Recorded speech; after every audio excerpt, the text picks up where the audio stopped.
Ya, Apa arti konsep ketuhanan itu yang ada di Islam? konsep ketuhanan artinya konsep di luar makhluk. Al-Quranul Karim menjelaskan dalam surah Al-Ikhlas. Konsep ketuhanan itu, Tuhan itu ahad, Tuhan itu satu. Tempat segala sesuatunya bergantung. Tempat semua makhluk berharap. Itu. Tidak ada Oke. yang serupa dengannya, tidak ada yang setara dengannya. Itu konsep Tuhan. Karena Tuhan itu mustahil punya kelemahan. Karena alam semesta ini alam yang begitu sempurna, alam yang begitu apik, sehingga dibutuhkan pencipta yang begitu sempurna. Gak bisa tidak. Seperti ketika kita melihat komputer, komputer itu pasti dibuat oleh orang yang sempurna otaknya, ilmunya.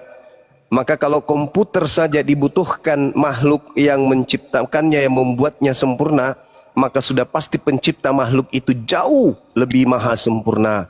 Maka Tuhan itu adalah tataran pencipta yang mengadakan segala sesuatu yang ada di bumi. Maka dia wajib sempurna, tidak memiliki kelemahan, tidak punya titik noda sedikit pun. Sudah pasti bukan makhluk. Karena kalau makhluk pasti punya keterbatasan. Sehebat apapun itu. Itulah Tuhan. Qul huwallahu ahad. Dialah Allah yang Maha Esa.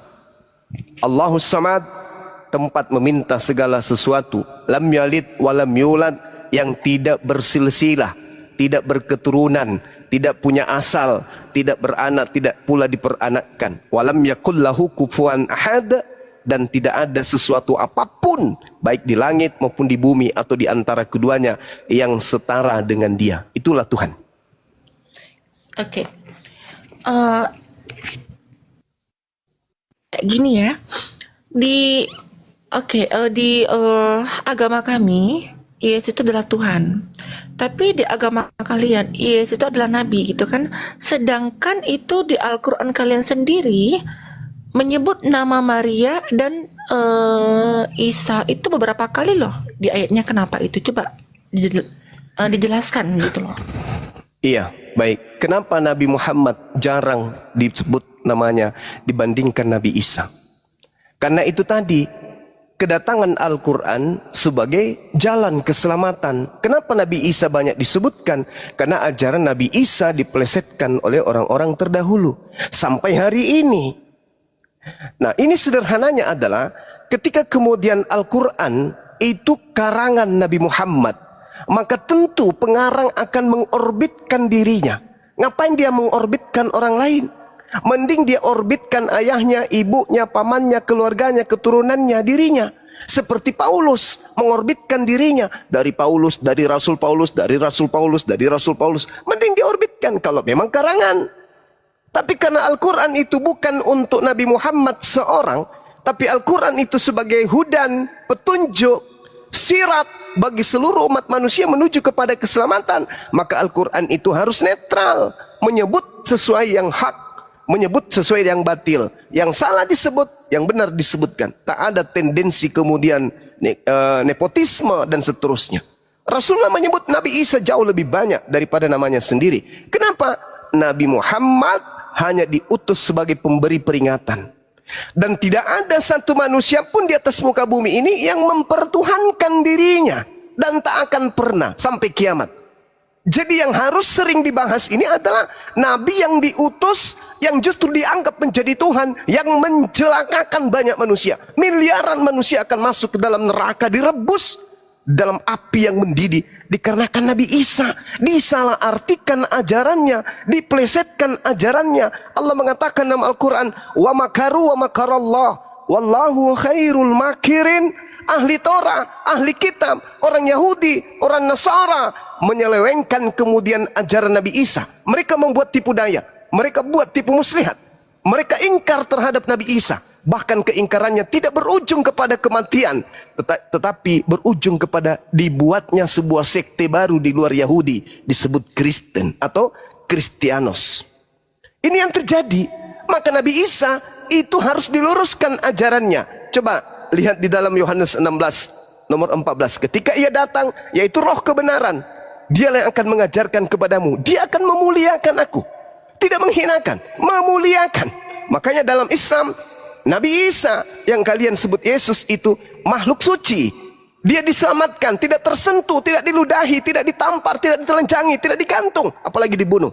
Beliau adalah makhluk terindah, makhluk yang suci, di dunia terkemuka, di akhirat terkemuka. Makanya kami nggak terima kalau Yesus kami, Nabi kami, Rasul kami, utusan Tuhan kami disebut terkutuk untuk dosa-dosa orang Roma. Masakan Nabi kami yang terkutuk untuk dosa-dosa orang Romawi penyembah pagan? Mustahil itu terjadi. Maka Islam datang sebagai pembawa peringatan dan kabar gembira kepada orang-orang kafir. Makanya Nabi Muhammad hanya menyampaikan apa yang diperintahkan.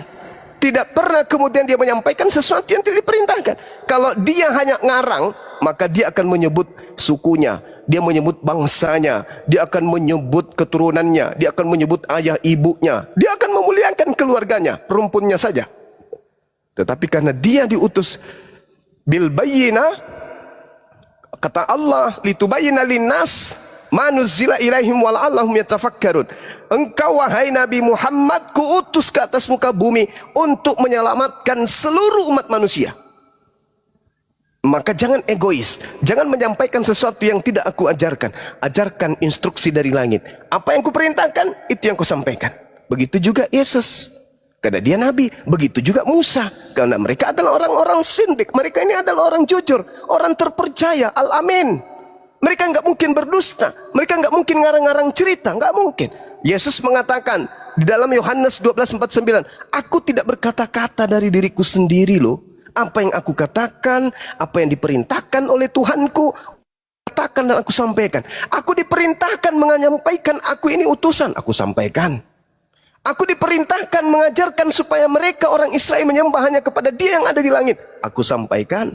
Aku tidak berkata yang lain. Aku perintahkan mereka menjalankan hukum Taurat.